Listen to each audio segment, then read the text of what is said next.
네, 이 시간에는 은혜를 잊은 그리스도인에게 라는 말씀의 제목으로 함께 은혜를 나누고자 합니다. 자, 오늘 본문에 이제 이스라엘의 첫 번째 왕인 사울이 등장을 하게 됩니다. 그런데 이제 이스라엘의 하나님께서 왕을 세우셨다. 첫 번째 왕을 세우셨다라는 것은 이스라엘의 어떤 역사적으로 그리고 하나님이 다스리는 하나님이 왕이 되시는 이스라엘 백성들의 입장에서는 굉장히 중요한 결정이고 또 중요한 일이었습니다. 그래서 하나님께서 이 사무엘을 통해서 이스라엘의 첫 번째 왕 사울을 세우실 때 이스라엘 백성들에게 당부하셨던 아주 중요한 말씀이 있습니다. 그래서 왕을 세우고 나서 또 하나님의 시간이 이스라엘 백성들을 통해서 흘러나갈 때 이 이스라엘 백성들은 이 말을 꼭 기억하고 순종해야 됐어요. 그게 사무엘상 12장 24절부터 25절까지 말씀인데, 너희는 여호와께서 너희를 위하여 행하신 그 큰 일을 생각하여 오직 그를 경외하며 너희의 마음을 다하여 진실이 섬기라. 만일 너희가 여전히 악을 행하면 너희와 너희 왕이 다 멸망하리라. 자, 하나님께서는 이 이스라엘 백성들에게 첫 번째 왕을 세우실 때에 그들에게 경고의 메시지를 하십니다. 하나님을 경외하라. 그리고 마음을 다해 진실하게 섬겨라. 악을 행하지 말라는 거예요. 악을 행하게 된다면, 여전히 너희가 악을 행하면 너희와 이스라엘 백성들과 너희 왕도 다 멸망시킨다라고 말씀하신 거죠. 자, 하나님께서 이렇게 말씀하신 이유는 하나님과 이스라엘 백성들 가운데 특별한 관계에 바로 그 이유가 있습니다. 하나님과 이스라엘 관계는 언약의 관계였습니다. 언약이라는 것은 계약의 관계라고 할 수 있는데, 여러분, 우리가 흔히 계약 관계라고 한다면 쌍방 간에 그 계약된 사항들, 약속한 사항들을 서로 지켜야 될 의무가 있는 거죠.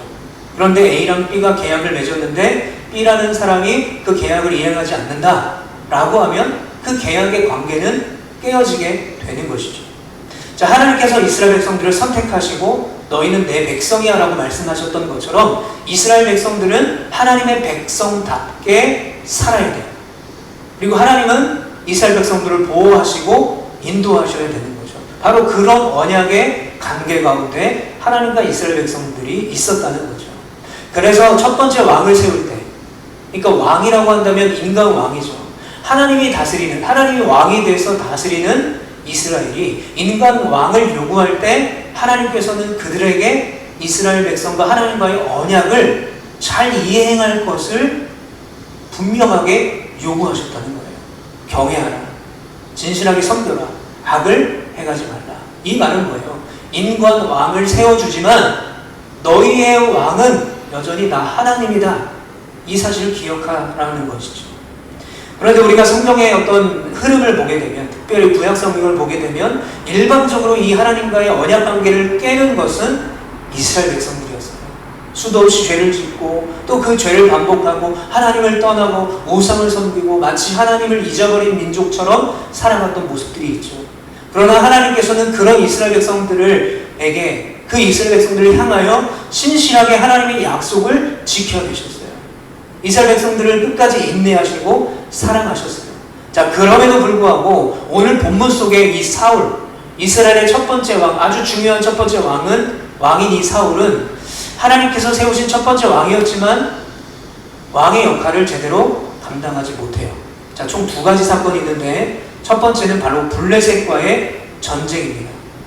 자, 8절부터 9절에 보면 사무엘이 약속한 날이 돼도 오지 않아요.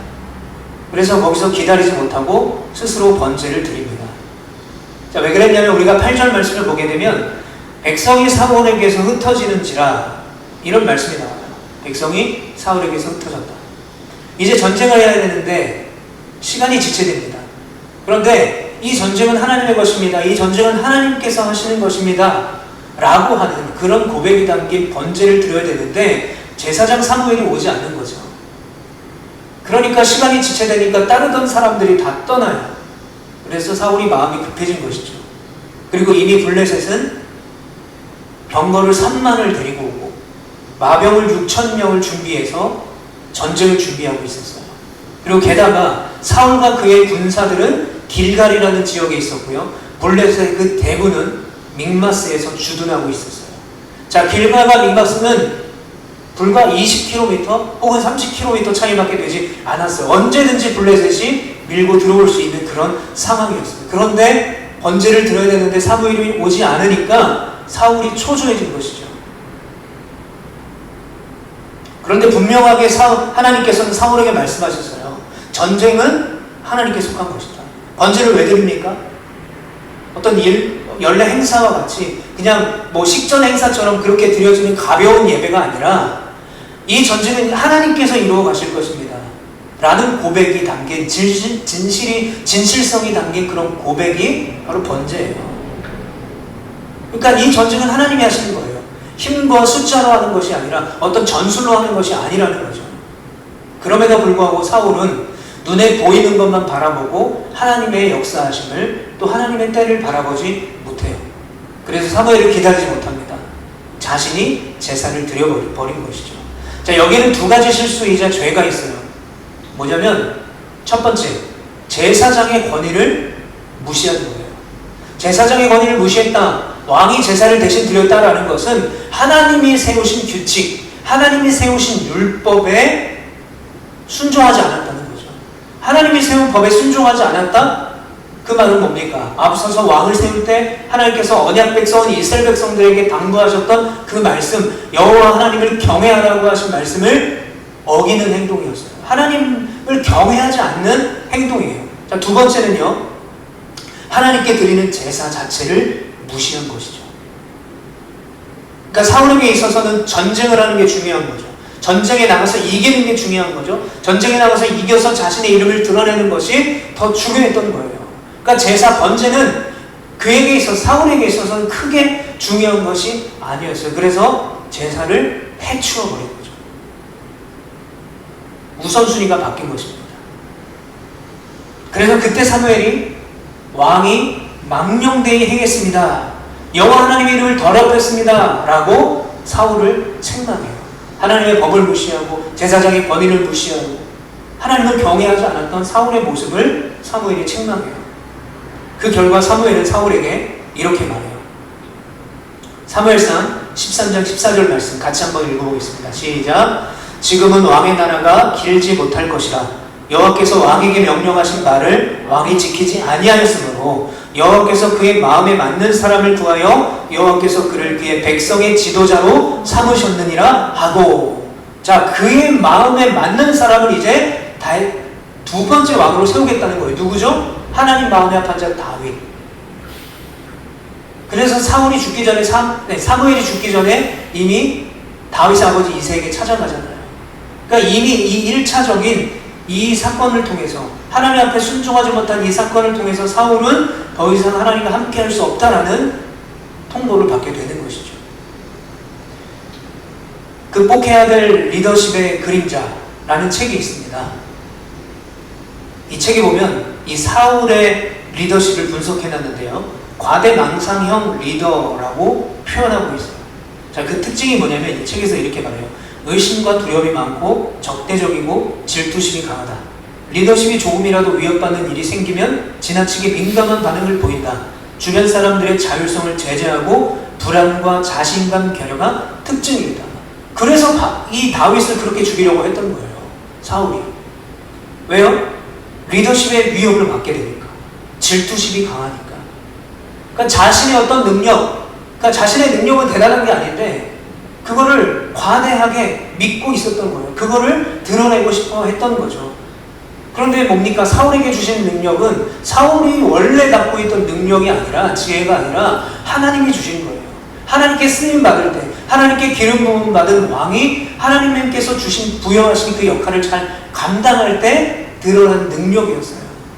그런데 사울은 본인을 드러내고 싶어 했죠. 그래서 우리가 사무엘상 14장 52절에 보면 사울이 사는 날 동안에 블레셋 사람과 큰 싸움이 있었으므로 사울이 힘센 사람이나 용감한 사람을 보면 그들을 불러 모았더라. 그러니까 계속해서 블레셋과의 전투가 반복되니까 어떻게 합니까? 이 전쟁이 하나님께 속한 것입니다. 더 하나님 앞에 가야 되고 회개하고 하나님의 말씀으로 돌아가야 되는데 어떻게 해요? 용감한 사람을 모으고 힘센 사람을 모아요. 계속해서 뭔가를 쌓아두면 자신에게 득이 될 거라고 생각해요. 그리고 힘센 사람과 용감한 사람을 자신이 고용하는 거죠. 거기서 자신의 권력의 힘을 느끼는 거죠. 그러니까 자신을 드러내고 싶어하는 이 사울의 욕망이 담긴 것입니다. 자, 이렇게 이스라엘 왕 사울은 하나님을 경외하지 않고 계속해서 죄의 길로 가게 돼요. 돌이키지 않고 계속해서 죄의 길로 가요. 바로 그 두 번째 사건이 아말렉과의 전쟁입니다. 자, 이 아말렉과의 전쟁에서 하나님께서는 사울에게 모든 것을 다 멸절시켜라 라고 명령하셨어요. 그런데 사울이 어떻게 합니까? 사진을 보듯이 아말렉의 왕 아각을 사로잡아요. 그리고 그곳에 있었던 가장 좋은 양들 중에, 소 중에 좋은 것들을 갖고 옵니다. 자, 왜 사울은 이런 행동을 했을까요? 이미 사무엘에게 한 번의 경고를 받았어요. 당신 대신해서 하나님 마음에 맞는 두 번째 왕을 세우겠다. 그런 이야기까지 들었는데 왜 사울은 하나님의 말씀으로 다시 돌아가지 않고 왜 또 이런 잘못된 일을 행할까요? 아까도 말씀드렸지만 이 사울의 특징이 있어요. 자신의 힘, 내가 이스라엘 왕이야, 이런 것을 과시하고 싶었던 거죠. 자신의 능력과 힘을 백성들에게 보여주고 싶었던 거예요. 그래서 아각을 죽여야 되고요, 거기에 있는 모든 가축들을 다 죽여야 되는데 좋은 것들을 가져오잖아요. 그리고 그 나라의 왕을 사로잡아 오잖아요. 이건 뭐예요? 그렇게 아각을 사로잡아 오고 좋은 양과 소를 끌고 오면 이스라엘 백성들이 와, 대단하다, 저렇게 좋은 품질에 저렇게 좋은 양과 소를 데리고 오다니라고 하면서 사울을 칭송할 거잖아요. 그러니까 사울은 하나님 말씀에 불순종하면서도 아각을 사로잡아 오고 소와 양을 이끌고 오면서 위풍당당하게 내가 이런 능력을 가진 사람이야 라고 하면서 백성들 앞에 서려고 했던 거예요. 심지어 사울은 갈멜에 자신의 기념비까지 세웁니다. 하나님이 주신 능력으로. 그 전쟁은 하나님께 속한 것인데 사울은 계속해서 자신의 인생에서 하나님이 아니라 자신을 드러내고 싶은 욕망이 사로잡혀 있었어요.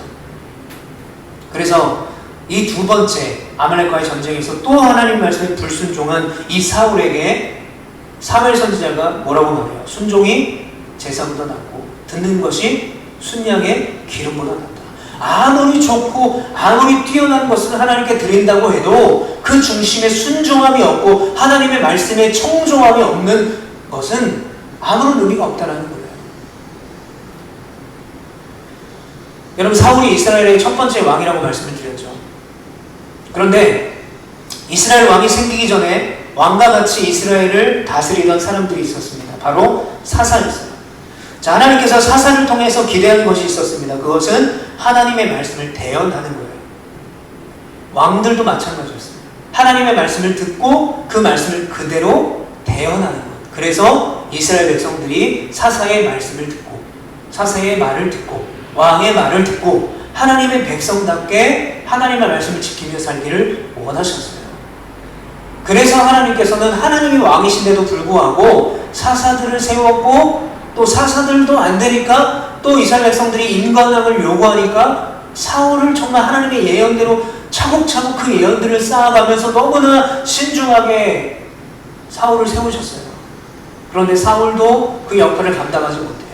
그리고 사사들도 처음에는 그러지 않았지만 다섯 번째 사사인 기드온부터 영적으로 타락하는 것을 보게 됩니다. 자, 그 사람이 바로 다섯 번째 사사인 기드온입니다.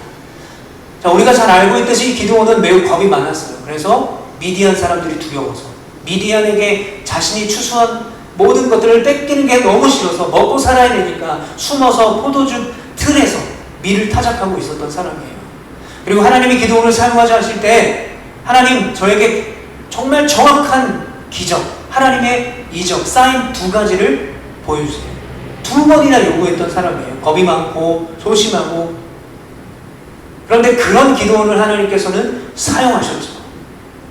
그래서 하나님의 능력으로 300명의 군사를 통해서 미디안의 13만 5천 명의 군대를 물리치게 해주셨어요. 기드온이 물리친 게 아니라 하나님이 물리치게 해주신 거예요. 자, 그런데 이제 그 대단한 소문이 이스라엘에 퍼지기 시작합니다. 기드온이 300명으로 미디안의 그 대군에 승리했대. 그리고 이제 기드온은 도망간 미디안 군대를 계속해서 쫓아가요.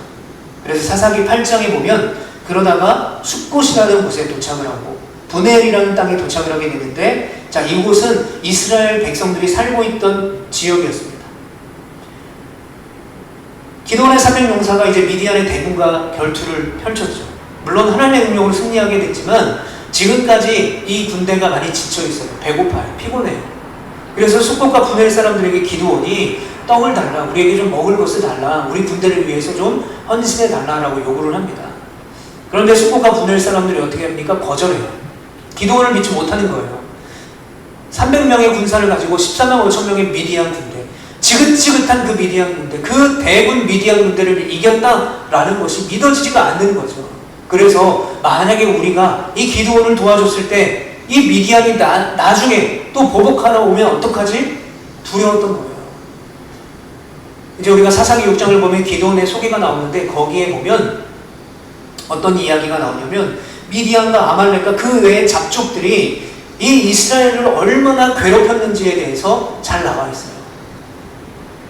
그러니까 추수할 때가 돼서 뭔가 이제 먹을 게 생길만 하면 쳐들어오는 거예요. 미디안이 다 가져가는 거예요. 자비가 없어요. 남겨두고 가야 되는데 먹을 거 하나도 안 남겨두고 다 가져가 버리는 거죠. 그러니까 이스라엘 백성들이 먹을 게 없는 거예요. 그런데 그때마다 미디안이 쳐들어오고 아말렉이 쳐들어오고 잡초까지 쳐들어오니 이제 지긋지긋한 거죠. 그야말로 미디안에 대한 트라우마가 생긴 거예요. 그러니까 기드온의 말이, 그 소문이 이 숫곳과 분엘 사람들에게는 전혀 믿어지지가 않는 것이죠. 자, 그래서 떡을 주지 않아요. 자, 이제 배고픈 군사들을 먹일 방법이 없는 거예요. 자, 이때 기도의 반응은 어떻습니까? 그래, 나중에 하나님이 주시겠지, 하나님이 채워주시겠지 라고 생각해야 되잖아요. 하나님께서 그렇게 승리하게 하셨다면 하나님의 또 다른 능력이 있겠지, 은혜가 있겠지 라고 기대를 해야 되는데, 기드온이 어떻게 됩니까? 남은 그 미디안 군대를 찾아내서 다 죽인 다음에 돌아오는 그 길에 이 숫곳 백성들을 다 멸절시키고 분엘 백성들을 다 멸절시켜요. 자신의 동족이에요. 사사로서 자신이 다스리던 땅에 있는 백성들이에요. 그리고 분엘에 있는 그 분엘의 자랑이었던 망대까지 다 무너뜨려요. 마치 바벨론이 이스라엘 백성들을 포로로 잡아가고 성전을 다 무너뜨리고 했던 그때처럼, 물론 그거는 역사적으로 그 후대의 일이지만 그런 일들이 기드온을 통해서 벌어지고 있었다는 거예요. 같은 동족에게. 자, 그런데 정작 그런 짓을 하고 돌아온 기드온에게 백성들이 뭐라고 말하냐면 우리의 왕이 되달라고 고백해요. 우리를 당신이 미디안의 손에서 구원했으니, 여러분, 미디안의 손에서 구원하신 분은 하나님이에요. 기드온이 한 것이 아닙니다. 기드온은 그냥 하나님 기적 2가지 보여준 데가 가겠습니다 라고 했어요. 하나님이 보여주시고 말씀하시고 마치 설명서 보듯이 기드온은 그렇게 설명서 한 페이지 보고 또 하고 또 보고 하고 이렇게 한 것처럼 철저하게 기드온은 쓰임 받았을 뿐이에요. 그런데 이스라엘 백성들이 뭐라고 하래요? 당신이 우리를 구원했으니 우리의 왕이 되주세요. 자, 기드온은 어떻게 대답할까요? 아니다, 내가 너희를 다스리지 않을 것이다. 너희는 여호와 하나님이 너희를 다스릴 것이다. 멋진 대답을 합니다. 매우 겸손한 대답처럼 보이죠. 자, 그런데 지금 기드온은 어떤 사람이에요? 좀 전에 숫곳과 분엘 사람들을 다 멸절시키고 온 그런 사람이에요. 자기 백성을 죽이고 온 사람이죠. 그러니까 여기에는 뭔가 다른 생각이 아마도 있을 거라고 생각이 되어집니다. 자, 그런데 이제 속내를 밝히기 시작해요. 사사기 8장에 보면 그들에게 이제 요구합니다. 너희들이 가지고 있는 귀고리를 다 내게 가지고 와라. 내가 너희를 구원했으니 너희도 그에 맞는 대우를 나한테 해줘라 라는 거예요. 대가를 요구하는 것이죠. 그래서 모은 금이 낙타에 매어있던 그런 금 쇠사슬 이런 것까지 다 모아서 갖고 와보니까 1700세겔이에요. 1700세겔. 자, 무게로 하면요 2kg 정도 되고요. 환산하면, 우리나라 돈으로 환산하면 2억 1700만 원 정도 된다고 해요. 그래서 그걸로 뭘 만드냐? 금으로 된 에봇을 만들어요. 그렇게 고가의 금, 그 많은 금을 가지고 에봇을 만들어요. 자, 왜 에봇을 만드냐면, 자, 우리가 그림을 보면 에봇은 제사장들이 입는 옷이에요. 그 말은 기드온이 제사장이 되겠다라는 거예요. 내가 예배를 진행하고 주관하는 사람이 되겠다. 내가 예배 주도권을 잡겠다는 뜻이죠. 그러니까 기드온은 왕이 되십시오 라고 하는 말에 마치 겸손한 듯이 거절하면서 뭐라고 말해요? 내가 제사장이 되겠다라는 거죠. 그러니까 종교적인 권력을 갖겠다는 거예요. 자, 그런데 이 당시에 이스라엘 백성들이 제사를 드리기 위해서는 제사장도 필요하지만 하나님의 언약궤가 있는 곳에서 제사를 드려야 돼요. 왜요? 그게 성막이니까. 근데 하나님의 궤가 어디 있냐면 사사기 역사 내내 하나님의 언약궤는 실로라는 곳에 있어요. 그러니까 실로에 가서 하나님 앞에 제사를 드려야 돼요. 이스라엘 백성들이. 근데 금 메봇을 만들어서 자기가 살고 있는 성읍인 오브라에 둬요. 이 말은 뭐냐면 예배하는 장소가 바뀌는 거예요. 그리고 하나님의 언약궤가 있는 곳이 아니라 기드온이 만든 금 에봇이 있는 곳이니까 예배 대상까지 바뀌는 거예요. 실로에서 어디로? 오브라로. 하나님을 예배하던 이스라엘 백성들이 기드온을 예배하기 시작했던 거예요. 그러니까 기드온은 왕이 되는 것을 거부하는 척하면서 종교적인 권력과 정치적인 권력까지 다 본인이 가지려고 했던 것입니다. 자, 결국 어떻게 됩니까? 하나님의 은혜를 구하던 그 기드온. 그 기드온이 자신을 예배하며 자신을 숭배하는 음란한 이스라엘 백성들을 만들기 시작했어요. 하나님을 예배해야 되는 그 이스라엘 백성들이 예배의 대상, 예배의 장소까지 다 바꿔버린 것이죠. 근데 그것이 하나님께서 말씀하신 대로, 기드온에게 말씀하신 대로 그 이 기드온의 행위가 올무가 되어가는지도 모르고 은혜를 망각하고 멸망의 길로 계속해서 기드온은 달려가고 있어요. 여러분, 기드온이 어떤 사람이었습니까? 겁쟁이였죠. 소심했죠. 그런데 사사기 6장에서 8장 그 단 2장 사이에 기드온은 완전히 다른 사람이 되었어요. 뭐 용감한 사람, 뭐 대범한 사람이 됐다는 말이 아니라 하나님의 은혜를 잊어버린 사람이 됐어요. 적어도 겁쟁이 시절에는 하나님의 은혜를 알고 하나님의 은혜를 구하는 사람이었어요. 그런데 지금은 모든 것이 자기가 한 것처럼, 자신이 대단한 것처럼 하나님의 은혜를 망각합니다. 여러분, 그리스도에게 있어서 가장 최악인 게 뭐냐면 예수님을 믿고 은혜를 받았는데도 그 은혜를 잊어버리는 거예요. 그리고 그 은혜를 잊어버리고 감사하지도 못하고 그 은혜를 주셔서 내가 어떤 일에 잘 되고 어떤 일에 형통하게 되었는데 마치 이것이 내가 다 한 것처럼 위조하는 것, 은혜를 기억하지 못하고 은혜를 망각하는 그리스도인이 제일 최악이라는 거예요. 왜냐하면 은혜를 잊어버리면 어떻게 되냐면 내가 하나님의 은혜를 구해야 되는 사람이야, 나는 하나님의 은혜를 구해야 되는 그 자리에 있어야 돼 라는 자신의 본분을 잊어버려요. 인류의 첫 번째 죄의 시작, 선악과를 따먹는 것으로 시작이 되죠. 선과 악은 하나님만이 분별하실 수 있는 기준이 하나님께 있다는 거예요. 그러니까 그 선악과를 보면서 인간들은 선과 악은 하나님만이 판단하실 수 있어 라고 믿어야 돼요. 그런데 자신들이 선악과를 먹으면서 선과 악을 자신들이 판단하려고 했다는 거죠. 그것이 악인지도 모르고 그것이 선인 것처럼 여기며 선과 악도 구분하지 못하는 인간이 스스로 선과 악을 구별하려고 했던 거죠. 그러다 보니까 어떻게 됩니까? 아담과의 죄가 계속해서 커져요. 결국 하나님이 노아를 통해서 홍수 심판을 그 땅에 행하셨어요. 여러분, 사울도 마찬가지입니다. 기도도 마찬가지예요. 하나님의 은혜를 잊어요. 내가 하나님의 은혜를 구해야 되는 사람이야. 나는 하나님의 은혜가 없이는 살 수 없어. 이 전쟁은 하나님께 속한 것이야. 그리고 하나님이 하나하나 다 보여주시고 지금까지 나를 인도하셨어 라는 것을 기억해야 되는데 그걸 잊어버린 거예요. 자, 사울이 어떻게 됩니까? 사무엘상 16장 14절에 보면 여호와의 영이 사울에게서 떠나고 여호와께서 부리시는 악령이 그를 번뇌하게 한지라. 사울에게서 여호와의 영이 떠나버린 거예요. 하나님이 더 이상 사울과 함께하지 않으신 것이죠. 그런데 하나님 대신에 뭐가 들어가요? 악령이 그에게 들어가요.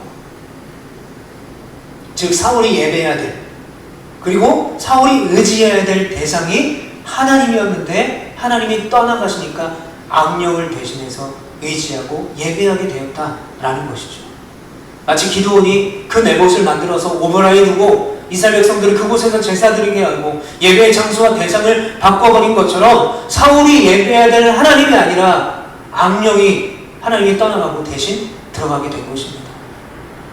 여러분, 아까도 말씀드렸지만 하나님께서 사사와 왕을 세우신 목적이 분명했어요. 하나님의 말씀을 대언하는 것. 그래서 그들에게 기름을 부어주셨어요. 그 역할을 온전히 감당하기 하기 위해서. 그런데 사사 기드온이 하나님의 은혜를 잊어버려요. 사울도 하나님의 능력과 하나님의 은혜를 잊어버려요. 그러니까 어떻게 됩니까?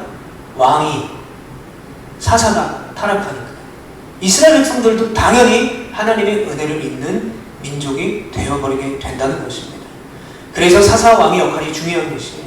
이것을 지금으로 바꾼다면 우리 그리스도인들이 중요한 거예요. 예수를 믿고 나를 구원해 주신 그 십자가의 은혜를 믿는 자, 우리가 똑바로 살아가야 된다는 거죠. 내가 믿는 대로, 내가 말씀을 들은 대로, 내가 깨달은 대로 우리는 살아가야 돼요. 그게 우리의 역할이에요. 마치 사사와 왕처럼 하나님의 말씀을 우리가 대언해야 되는 거죠. 어떻게 대언합니까? 우리의 삶의 모습으로, 내 말로, 나의 행동으로 믿지 않는 자들에게 하나님의 살아계심을 전하는 거예요. 길거리에서 전도지를 나눠주고, 그리고 또 뭐 어떤 다른 선한 일들을 하고, 물론 그것들로 복음을 전해지긴 하죠. 그러나 우리는 우리의 삶으로 살아계신 하나님을 드러내는 역할이 우리에게도 분명하게 주어졌다는 사실을 꼭 기억하시길 바랍니다. 자, 사울왕의 마지막 결말입니다. 그렇게 하나님의 은혜를 잊어버리고 자신의 마음대로 살아갔던 불순종했던 사울의 마지막은 블레셋과의 전투, 길보아라는 곳에서 전투에서 심각한 부상을 입어요. 그때도 이 사울은 이 정도로 내가 죽을 수 없다 생각하고, 내가 명색이 왕인데 생각하고 칼을 뽑아서 자결하는 최후를 맞이하게 됩니다. 그런데 더 안타까운 것은 사울의 시체는 머리와 몸이 분리되어서 몸은 벳산성벽에 못 박히는, 그러니까 죽어서도 치욕을 겪게 된 것이에요. 그리고 기드온의 마지막을 보게 되면 기드온은 그 이후에 이 미디안이 이제 이스라엘 백성들을 두려워해서 이스라엘 백성들이 평안하게 살아갔다라는 말로 끝나요. 그런데 그 사사기 9장에 넘어가면 이제 이 기드온의 자녀들에 대한 이야기가 나오는데 바로 그 자녀들을 통해서 죄가 다시 시작돼요. 이스라엘 백성들 안에 죄가 다시 커져요. 그래서 이 이야기는 제가 다음 주에 설교를 통해서 한번 이야기를 할 건데, 기드온의 마지막도 그렇게 끝나는 거예요. 죄가 반복되는 거죠. 근데 한번 생각해 보길 원합니다. 사울이 기드온이 처음부터 저랬을까요? 우리가 성경을 잘 읽어보면 이들이 처음부터 그러지 않았다는 것을 우리는 분명히 알 수 있어요. 사울이 제비뽑기 통해서 왕이 됐을 때 어떻게 말합니까? 짐 뒤에 숨어 있잖아요. 그리고 자기는 가장 작은 베냐민 지파에서도 가장 작은 기업의 한 사람이라고 표현해요. 그만큼 겸손했다는 거죠. 그래서 사무엘이 이 사울을 책망할 때 당신이 하나님 앞에 그렇게 겸손할 때 하나님이 당신을 귀히 모셨다 라고 표현하는 거죠. 그 겸손함을 잃어버린 거죠. 하나님의 은혜를 잊어버리는 것이죠. 기도원도 마찬가지예요. 포도주 틀에서 타작을 할 때 하나님께서 나를 정말 부르셨다면 하나님께서 능력을 2번을 나에게 보여주십시오. 내가 그럼 믿겠습니다. 적어도 그때는 하나님의 은혜를 알았어요. 왜 이렇게 됐을까요? 작은 죄의 허용을 하기 시작하니까 큰 죄가 그들 가운데 들어오게 된 것이죠. 그래서 베드로 사도는 우리에게 뭐라고 말하냐면, 베드로전서 5장 8절에 보면 근신하라 깨어라 너희 대적 마귀가 우는 사자같이 돌아다니며 삼킬 자를 찾나니. 사랑하는 성도 여러분, 어쩌면 그 사사 시대보다 또 이스라엘의 왕정 시대보다 더 악하고 더 급변하는 세상을 살아가고 있는 우리들에게 베드로 사도가 이렇게 말하고 있는 거예요. 근신하여 깨어있으라. 언제든지 우리도 은혜를 잊어버리고 우리의 뜻대로 우리의 생각대로 살아갈 수가 있다는 거예요. 십자가의 능력과 보혈의 공로를 기억하고 말씀으로 전신갑주를 입어야 되는데 세상에 숱한 온갖 다른 가치들을 마치 나의 전신갑주처럼, 나를 보호해 줄 것처럼, 나를 승리하게 해줄 것처럼, 나를 성공하게 해줄 것처럼 착각하고 하나님 외에 다른 것들로 나를 치장한다는 거죠. 그래서 우리가 뭐 해야 돼요? 근신해야 되고 깨어 있어야 돼요. 여러분, 근신하고 깨어 있기를 간절히 축복합니다. 여러분, 첫 번째, 이스라엘의 첫 번째 왕 사울이 그렇게 지키고 싶어 했던 것이 뭡니까? 왕이라는 그 자리예요. 사람들에게 칭송받았던 그 인기, 그 권력이었습니다. 사사 기드온은 뭐예요? 하나님의 모든 능력을 자신의 업적으로 돌리고 주목받기를 원했죠. 바로 그때 사울과 기드온은 너무나 추하게 하나님의 은혜를 잊어버리고 멸망의 길로 가고 있었다는 것, 그리고 멸망의 길로 마침내 갔다라는 것, 여러분 꼭 기억하시길 바랍니다. 왜냐하면 우리도 예외는 없기 때문에 그래요. 우리라고 다를 것이 없기 때문에 그래요. 그래서 다시 한번 말씀드립니다. 오늘 말씀의 제목이 은혜를 잊은 그리스도인에게 예요. 여러분, 은혜를 잊은 그리스도인에게 멸망의 길이 예비되었음을 여러분 꼭 기억하시기를 바랍니다. 은혜를 잊은 그리스도인에게 결국 그 마지막은 하나님이 내리시는 심판으로 끝이 난다는 것을 기억하시길 바라요. 우리가 아까 교동문에서 고백한 것처럼 바람에 날려가 버리는 그런 겨와 같은 악인의 결말이 있음을 여러분 꼭 기억하시기를 축복합니다. 여러분, 그러므로 하나님의 은혜,